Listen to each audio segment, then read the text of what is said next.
70, 80, 90-an kenangan masa lalu channel.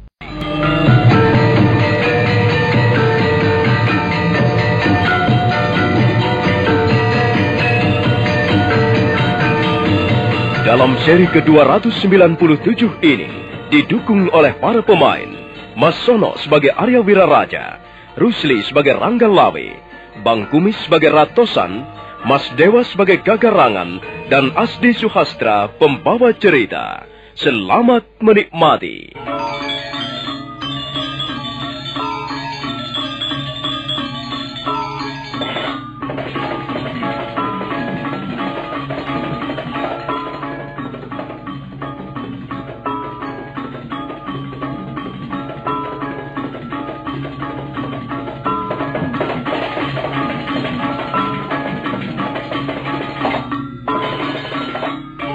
Arya Wiraraja sangat sedih melihat Rangga Lawe yang sepertinya sudah tidak mau lagi merubah pendiriannya.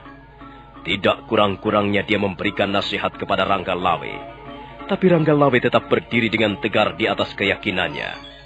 Dia tidak mempermasalahkan lagi soal jabatan. Dia tidak peduli lagi siapa yang menjabat Rekrian Mapati. Demikianlah Ayahanda.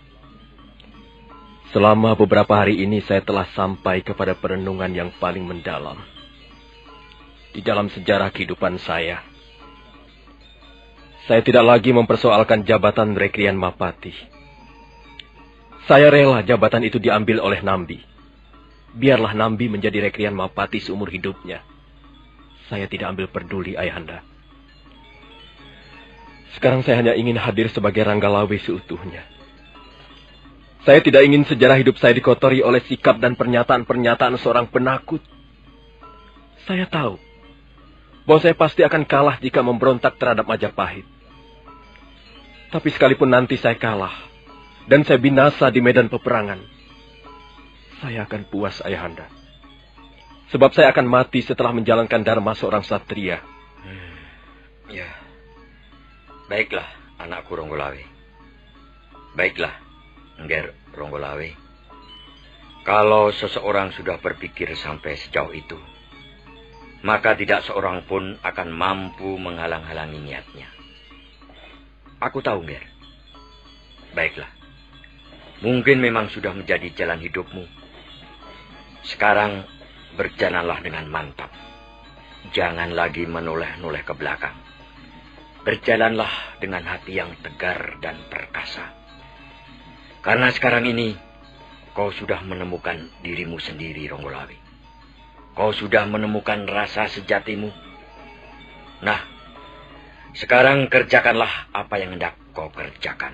Terima kasih, Ayahanda. Saya mohon doa restu.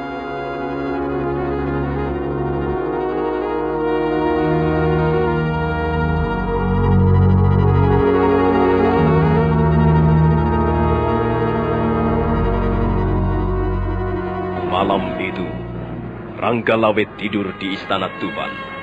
Dia tidur bersama dua orang istrinya dan kuda Anjampiani putra tunggalnya. Sebelum tidur, mereka bercengkrama seolah-olah tidak sedang mengalami persoalan berat. Kuda Anjampiani bercanda dengan ayahnya. Rangga Lawe sangat bangga melihat anak laki-lakinya yang sudah bertambah besar. Kemudian pagi harinya, Rangga Lawe pergi meninggalkan Istana Tuban. Dia menunggangi kuda kesayangannya menuju ke arah barat. Nila Ambara berlari dengan kencang, mendukung majikannya melewati jalanan berbukit-bukit.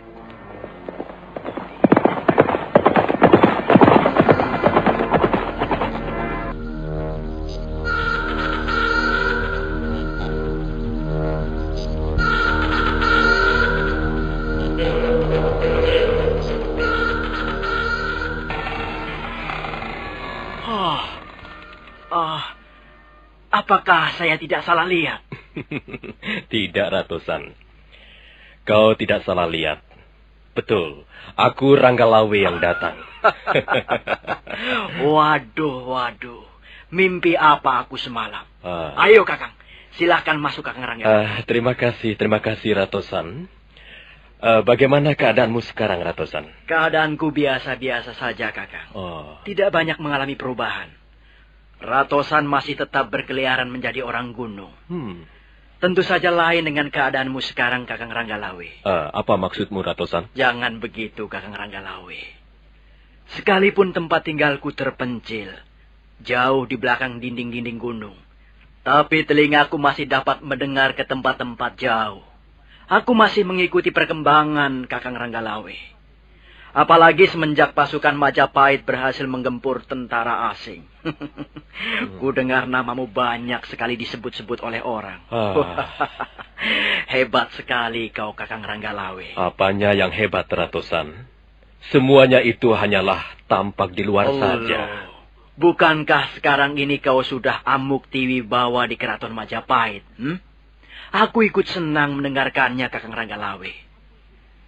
Kakang Ranggalawe memang sudah sepantasnya memperoleh derajat yang luhur. Aku ikut bangga mendengarnya, Kakang. Apa yang kau dengar tidak seluruhnya benar, Ratosan. Memang, semula aku sendiri juga mengira begitu. Aku berjuang habis-habisan untuk Majapahit. Semua milikku kuserahkan kepada Majapahit. Tapi apa yang kuperoleh sekarang ini? Sama sekali jauh dari memuaskan. Bahkan akhir-akhir ini dipukul kekecewaan yang sangat besar. Loh, mengapa begitu, Kakang Ranggalawe? Apa yang terjadi? Ranggalawe kemudian menceritakan kepada Ratosan apa yang sedang dialaminya. Ratosan adalah ketua atau pimpinan para pendekar yang tinggal di sebelah barat kota Tuban. Ratosan mempunyai anak buah yang cukup banyak jumlahnya. Ratosan mempunyai 3 orang saudara. Mereka bernama Ralintang, Ragelatik, dan Ratati. Ketiga orang saudara itu pun merupakan pimpinan-pimpinan di daerahnya masing-masing. Ratosan berikut ketiga orang saudaranya pernah mengalami bentrokan dengan Ranggalawe. Tapi mereka semuanya dapat ditundukkan oleh pasukan Tuban. Dan akhirnya mereka menyerah, takluk, dan bahkan bersedia bergabung dengan Ranggalawe. Untuk sesaat lamanya, Ratosan terdiam begitu Ranggalawe menyudahi ceritanya. Nah, itulah apa yang sedang terjadi pada diriku, Ratosan. Bagaimana menurut pendapatmu? Kalau begitu, Gusti Prabu Kertarajasa bisa juga dikatakan kurang adil, Kakang Ranggalawe. Dan keputusan itu bisa juga dianggap sebagai penghinaan atau meremehkan. Atau bisa juga mempunyai maksud-maksud lain. Seperti mau menyingkirkan Kakang Ranggalawe dari Majapahit.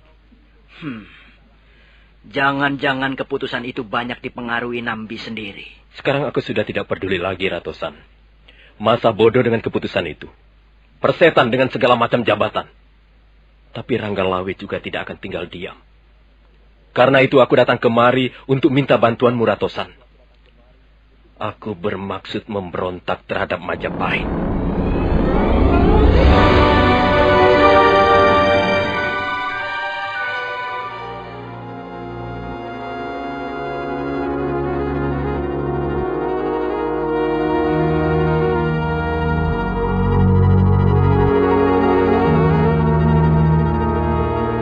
Soal bantuan itu mudah, Kakang Ranggalawe. Tapi apakah kira-kira pasukan Tuban bisa menandingi kekuatan Majapahit? Nah, tentunya Kakang Ranggalawe sudah bisa mengukur kekuatan sendiri. Kalau misalnya kalian mau membantu aku, kukira Majapahit akan kerepotan menghadapi kita. Sekarang aku ingin tahu tentang saudara-saudaramu, Ratosan. Bagaimana dengan mereka? Tentang saudara-saudaraku itu juga mudah, Kakang Ranggalawe. Mereka sekarang tinggal tersebar di beberapa tempat. Ragelatik memimpin orang-orangnya di sebelah utara Bukit Suralaya.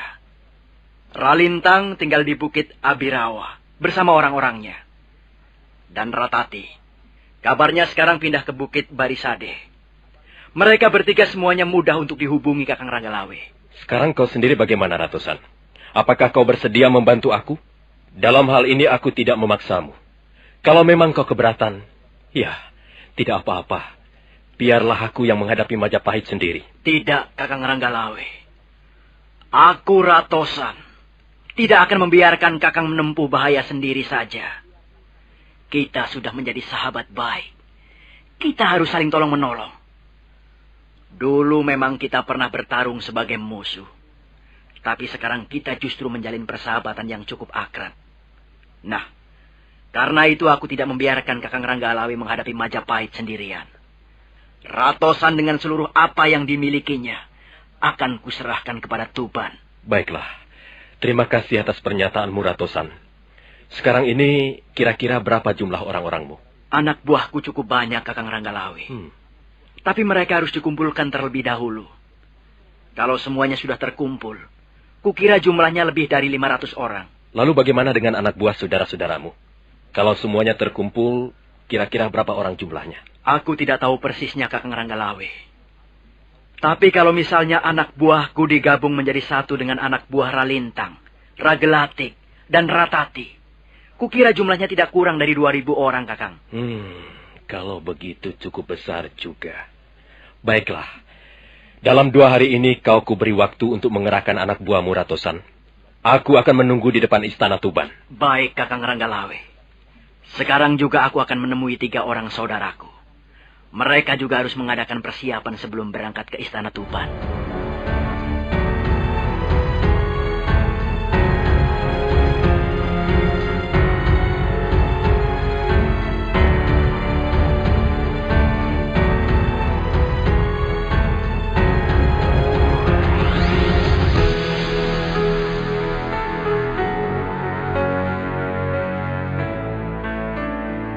Ranggalawe kemudian meninggalkan rumah kediaman Ratosan sahabatnya. Dia terus berkuda menuruni lereng bukit, tapi dia tidak ingin segera kembali ke Tuban. Dia bermaksud menemui 2 orang sahabatnya yang lain yang tinggal di bukit yang bernama Gunung Lelembut. Mereka adalah Gagarangan dan Tambak Baya. 2 orang itu bekas perampok yang pernah ditaklukkan oleh Ranggalawe. Dan Ranggalawe mengampuni mereka, kemudian menjadikannya sahabat.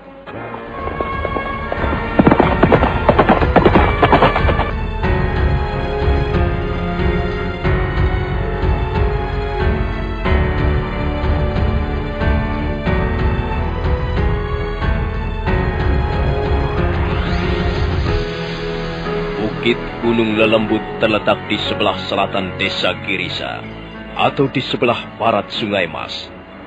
Bukit itu memang cukup tinggi, karenanya juga disebut sebagai gunung. Suasana di kaki bukit tampak lengang dan menyeramkan. Rumah-rumah penduduk masih sangat jarang. Pohon-pohon liar yang besar tumbuh di sana-sini, dan suasana bertambah menyeramkan oleh kabut tipis yang menyelimuti hampir seluruh permukaan bukit. Ranggalawe menghentikan kudanya di pinggang bukit.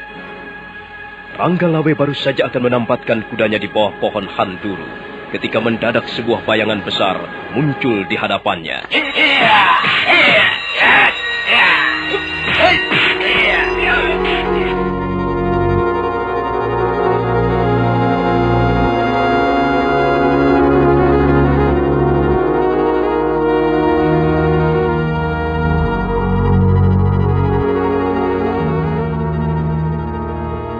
Keparat, setan alas, kurang ajar. Rupanya aku baru saja diserang oleh jin yang tidak tahu tata krama. Iya, benar. Aku memang jin penunggu gunung Lelembut ini. Hah? Mau kemana kau? Mau mencari mati sehingga kau berani datang kemari? Minggat kau jin keparat. Jangan menghadang langkah-langkahku. Berdebah. Besar juga nyalimu. Tapi justru kau punya nyali yang besar. Maka di tempat ini kau akan menemui malapetaka.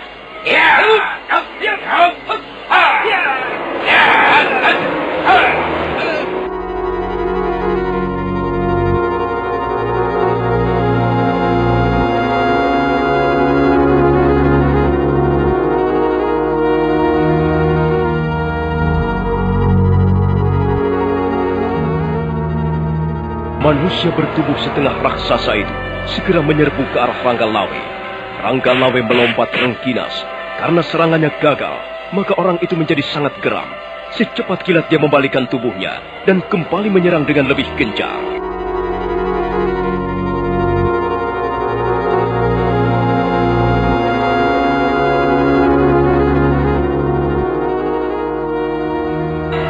Bagus sekali. Rupanya kau memiliki aji kembar. Kalau kau masih juga belum puas, aku akan memberimu kesempatan lebih banyak. Ayo, pilihlah sesukamu. Perut, dada, kepala atau punggung. Pilihlah sesukamu. Aku tidak akan mengelak. Bangsat, sombong kau. Rasakan pukulanku ini.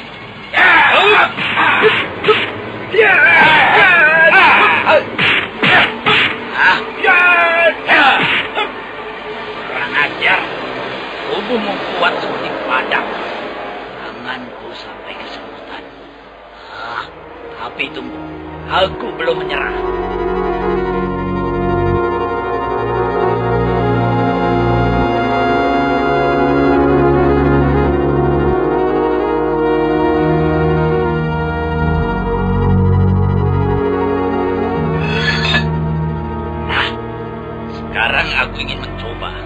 Sampai sejauh mana aji kebal?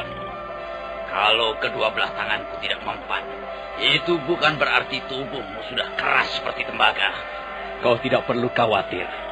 Aku tidak akan lari. Aku sudah datang jauh-jauh ke puncak bukit ini. Dan aku harus memperoleh apa yang kuinginkan. Ayo, iblis jahanam. Tunjukkanlah kehebatan ilmu pedangmu. Pilih mana tubuhku yang kau anggap lunak. Setan belang. Pedangku juga tidak mempan. Aku tidak percaya.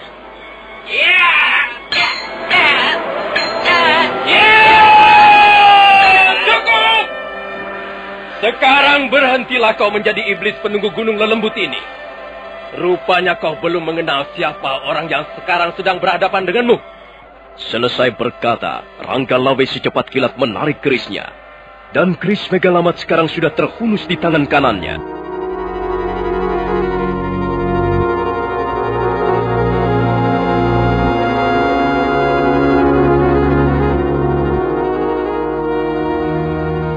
Ranggalawe berdiri tegar sambil menggenggam keris Megalamat.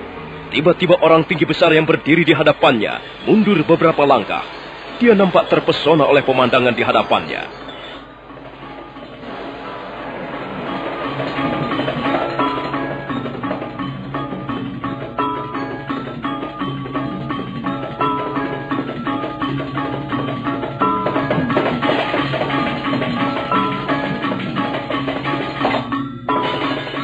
Nah, bagaimanakah kisah selanjutnya? Siapakah orang yang bertubuh tinggi besar itu? Dan apa yang akan dilakukan Ranggalawe terhadap orang itu? Saudara pendengar, silakan menunggu seri berikutnya. Sampai jumpa.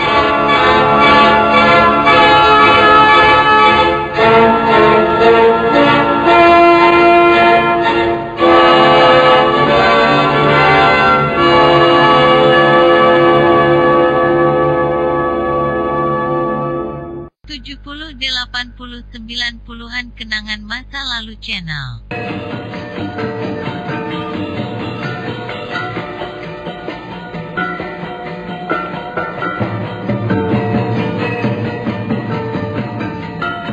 Dalam seri ke-298 ini, didukung oleh para pemain, Rusli sebagai Ranggalawe, Sulaiman sebagai Tambak Baya, Mas Dewa sebagai Gagarangan, Francisca sebagai Tirtawati, Ani R sebagai Marta Raga, dan Asdi Suhastra pembawa cerita. Selamat menikmati.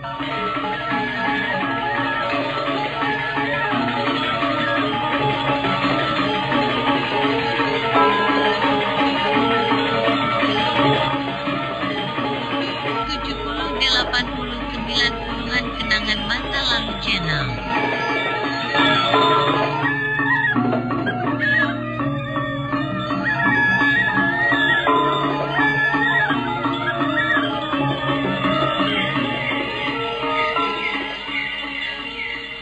Ranggalawe telah menghunus keris Megalamat. Pamor keris itu menyala kemerah-merahan. Orang yang bertubuh tinggi besar itu tampak gelagapan. Kemudian dia melompat mundur. Sesaat lamanya orang itu kelihatan terpesona oleh pemandangan di hadapannya. Mendadak orang itu maju ke depan dan menjatuhkan tubuhnya yang tinggi besar di atas tanah. Oh, ampun Gusti. Hamba sama sekali tidak tahu bahwa Gusti Ranggalawe yang datang. Ampun Gusti Ranggalawe, ampunilah hamba. Siapa kau ini? Gusti sudah lama sekali tidak pernah datang berkunjung ke Bukit Gunung Lelembut. Tentulah Gusti sudah pangling. Sudah agak lupa terhadap hamba. Hamba Gagarangan, Gusti. Astaga, aku benar-benar sudah lupa Gagarangan. Untung kau segera mengenaliku. Kalau tidak, entahlah apa yang akan terjadi. Begitu melihat keris Megalamat, hamba langsung dapat mengenali, Gusti. Ranggalawe kemudian menyarungkan kembali keris Megalamat. Gagarangan pun segera berdiri. Ampun Gusti Ranggalawe. Apakah Gusti ada keperluan sehingga Gusti sudi mampir ke sarang perampok ini? Apakah kau masih juga suka merampok harta orang lain, Gagarangan? Tidak, Gusti. Sekarang ini hamba sama sekali sudah melupakan pekerjaan lama itu. Satu kali pun hamba tidak pernah merampok harta orang lagi. Syukurlah kalau begitu, Gagarangan. Merampok harta orang lain hanya menambah diri kita susah sendiri. Hanya akan menumpuk dosa-dosa saja. Benar, Gusti. Maaf, Gusti. Mari, silakan masuk ke pondok hamba.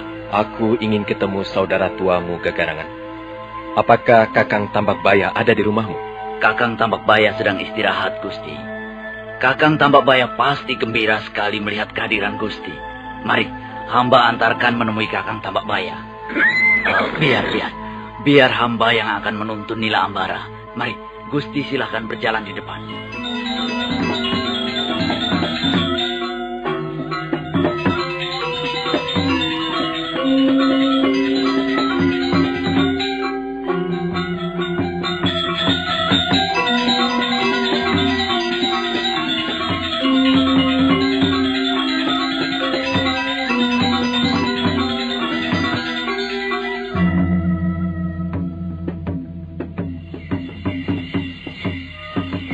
Sudah lama juga aku tidak pernah berkunjung kemari. Bagaimana kabarmu, Kakang Tambak Baya? Keadaan kami tidak banyak mengalami perubahan, Gusti. Gagarangan mengatakan bahwa kalian sekarang sudah tidak pernah merampok lagi. Kami sudah semakin tua, Gusti Ranggalawe. Kami tidak lagi ingin mengisi sisa-sisa hidup kami dengan pekerjaan-pekerjaan yang kurang terpuji. Sekarang ini apa saja kesibukan kalian? Kami berdua mendirikan perguruan, Gusti, sesuai dengan tempat kami bermukim. Perguruan kami bernama Perguruan Gunung Lelembut. Tapi bukan berarti kami mengajarkan ilmu-ilmu lelembut atau ilmu-ilmu siluman, Gusti Ranggalawe. Itu hanya sebuah nama saja. Kami hanya mengajarkan ilmu kanuragan biasa. Tapi aku tidak melihat siapapun di rumah ini, kecuali kalian berdua. Mana murid-murid kalian itu? Mereka semuanya sedang berada di bawah sana, Gusti. Kebetulan sekali hari ini adalah hari istirahat. Kami tidak sedang mengadakan latihan bersama. Kalau misalnya Gusti datang besok pagi, maka halaman rumah hamba ini sudah penuh sesak oleh orang. Banyak sekali yang berminat ilmu kanuragan, Gusti Ranggalawe. Entahlah gejala apa ini. Banyak sekali anak-anak muda ingin berguru kemari. Iya, Kakang Tambak Baya sampai menolak murid baru, Gusti Ranggalawe. Belajar ilmu kanuragan tidak ada jeleknya, Kakang Tambak Baya. Yang penting penggunaannya. Kalau digunakan untuk tujuan-tujuan yang baik, tujuan-tujuan kemanusiaan, ilmu apapun akan menjadi baik jadinya. Benar, Gusti. Benar apa yang Gusti katakan. Semua itu tergantung penggunaannya, pengeterapannya. Sekalipun seseorang mengaku berguru kepada ilmu putih, tapi kalau perbuatannya tercela, perbuatannya merugikan orang banyak, apa yang harus dibanggakan? Iya, Gusti. Apakah Gusti Ranggalawe mempunyai keperluan khusus sehingga sudi datang ke tempat ini? Iya. Aku memang mempunyai keperluan yang sangat penting. Aku memerlukan bantuan kalian berdua. Tapi kalau kalian berdua bersedia, kalau tidak, ya tidak apa-apa. Loh, bantuan apa yang Gusti kehendaki dari kami? Ranggalawe kemudian menceritakan persoalan yang sedang dihadapinya dengan Majapahit. Tentang Nambi yang dianggap tidak becus bekerja. Dan tentang segala-galanya yang dia miliki dan telah diserahkan kepada Majapahit seluruhnya. Terakhir kali dia menceritakan keinginannya untuk memberontak. Ketahuilah, Kakang Tambak Baya dan kau, Gagarangan. Keinginanku untuk memberontak ini sama sekali bukan berdasarkan nafsu lahiriah semata-mata. Tidak.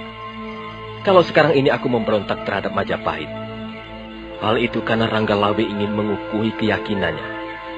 Soal jabatan Rekrian Mapati yang sekarang ini dikangkangi oleh Nambi.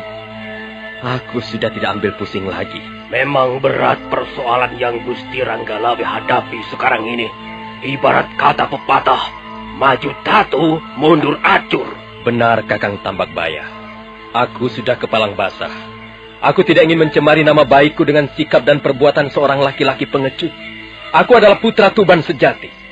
Ranggalawe adalah pendekar Tuban. Jangan sampai anak cucuku nanti akan menangisi dan juga menyesali bapak moyangnya yang berjiwa penakut. Mereka harus mewarisi keberanian. Mereka harus mewarisi sikap dan jiwa seorang pendekar tulen. Maaf, Gusti Ranggalawe. Apakah Gusti sudah memperhitungkan kekuatan Majapahit? Aku tidak silau oleh kekuatan pasukan Majapahit. Dan aku tidak akan mundur barang setapak pun. Ya, kalau memang demikian, kami pun tidak akan tinggal diam. Kami tidak akan bisa tinggal diam melihat Gusti Ranggalawe menyongsong bahaya.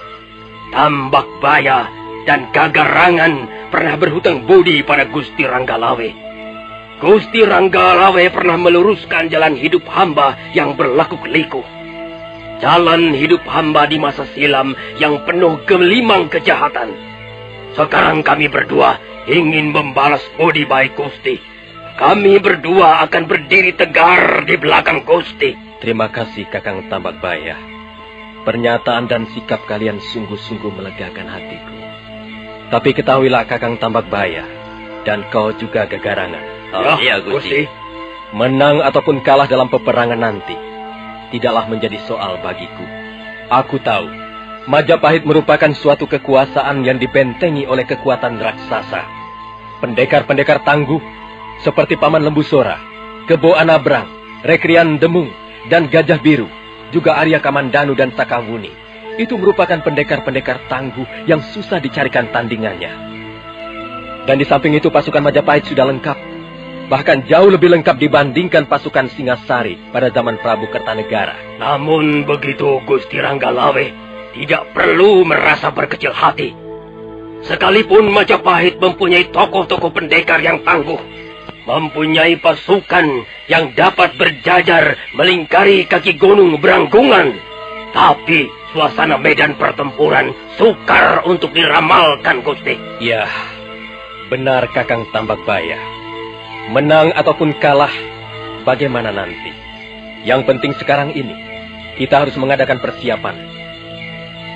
Kalian kuberi waktu sampai 2 hari.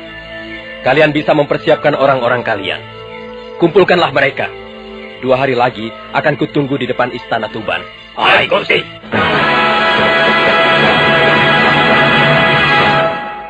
Malam itu juga Ranggalawe meninggalkan Bukit Gunung Lelembut. Tambakbaya dan Gagarangan mengantarkan sampai ke pinggang bukit.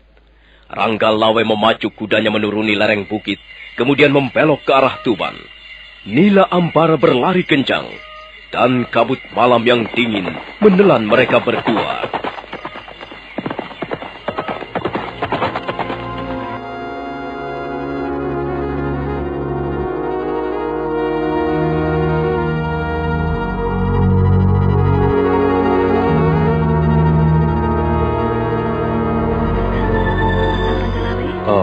Kau Dinda Tirtawati.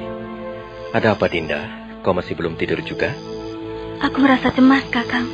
Aku merasa takut. Hilangkan perasaan-perasaan yang bisa membuat hatimu gelisah. Semua itu tidak ada perlunya. Besok pagi aku akan berangkat ke Majapahit untuk memenuhi tugas suci. Untuk memenuhi dharma seorang satria sejati. Apa yang harus kau cemaskan, Dinda Tirtawati? Ampun, Kakang Ranggalawe. Aku cemas bukan tidak ada sebabnya. Oh, apa sebabnya? Semalam aku bermimpi. Sangat buruk, Kakang. Mimpi itu adalah kembang orang tidur. Sudahlah, Dinda Tirtawati. Lupakanlah mimpi itu. Tidak bisa, Kakang Ranggalawe. Begitu terbangun, aku tidak bisa lagi melupakan mimpiku itu. Mimpi itu seperti melekat erat di dalam langit angan-anganku. Mimpi itu selalu membututi kemana aku pergi, Kakang. Kau bermimpi tentang apa, Dinda? Waktu itu, aku dan Yunda Martaraga tengah berjalan beriringan menuju ke sebuah pura sesaji. Kami bermaksud mengadakan sesaji untuk keselamatan Istana Tuban. Begitu sampai di tangga pura, mendadak kami berhenti. kami melihat seekor burung gagak yang ukurannya cukup besar bertengger di atas puncak pura. Burung itu kelihatannya menyeramkan sekali, Kakang. Kami takut melanjutkan perjalanan. Mendadak, burung itu terbang sambil berkauk-kauk. Kemudian menyambar keranjang bunga di atas kepala kami. Dan keranjang bunga jatuh, dan bunga-bunga itu berserakan di jalanan. Burung itu terbang, melesat sambil berbunyi seperti sebuah lolongan panjang. Ya, demikianlah Kakang Ranggalawe. Demikianlah mimpi yang telah membuat hatiku gelisah.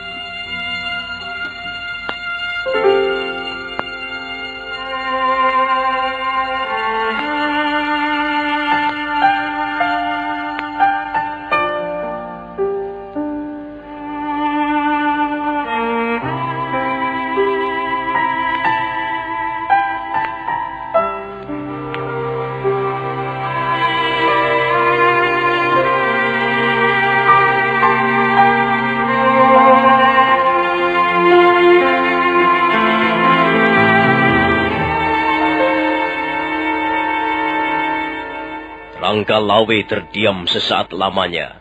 Begitu Tirtawati selesai mengisahkan mimpinya. Tirtawati kemudian menangis terisak-isak sambil mendekap suaminya. Ranggalawe membelai rambut Tirtawati dengan penuh kasih sayang. Tiba-tiba ia merasa bahwa ajalnya sudah dekat.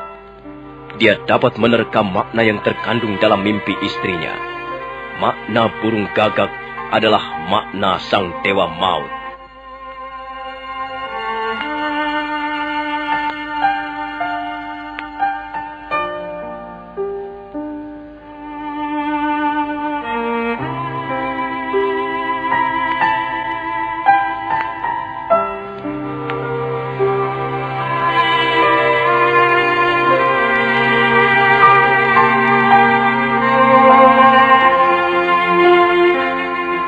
Sudahlah Dinda Tirtawati.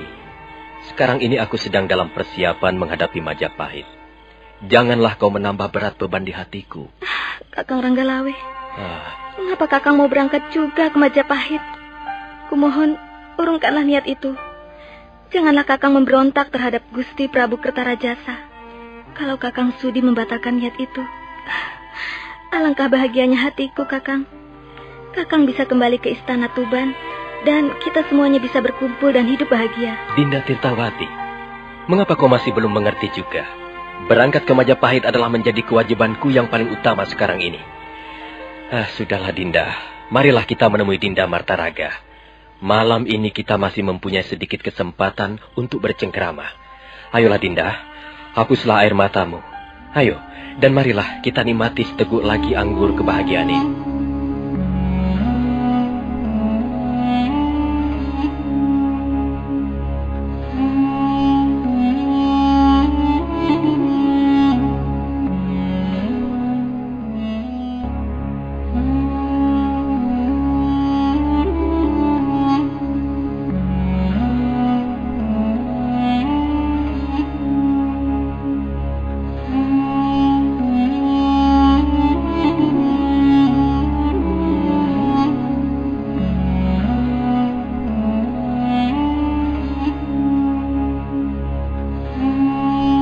Ranggalawe menuntun Tirtawati menuju ke ruang peraduan Martaraga, istrinya yang kedua. Malam itu mereka masih sempat bercengkrama sebagaimana pasangan suami istri. Tirtawati dan Martaraga berusaha memberikan segala yang dimilikinya kepada suami tercinta. Demikian pula Ranggalawe berusaha membahagiakan hati istri-istrinya. Malam itu, Ranggalawe tidur pulas dalam pelukan dua orang istrinya.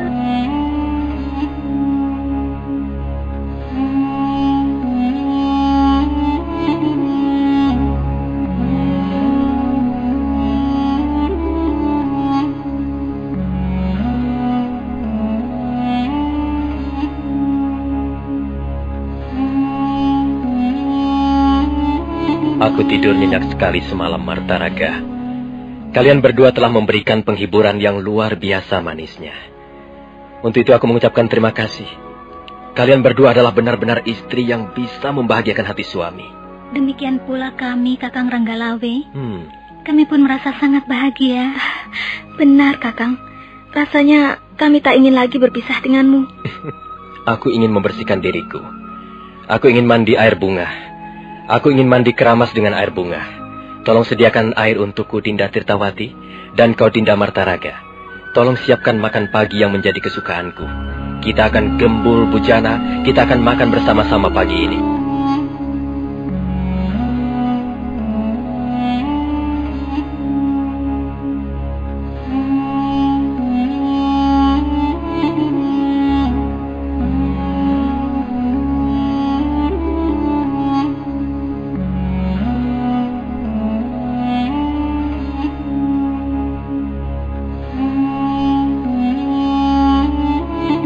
Tirtawati terkejut mendengar Ranggalawe ingin mandi dengan air bunga. Kembali matanya menjadi berkaca-kaca. Demikian pula Martaraga. Tapi dua orang wanita yang setia itu pun segera mengerjakan tugas-tugas yang diberikan suaminya.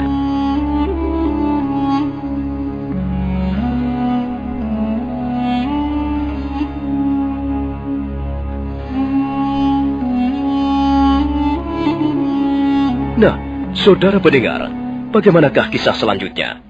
Apa yang akan dialami Ranggalawe, pendekar dari Istana Tuban ini? Silakan menunggu seri berikutnya. Sampai jumpa.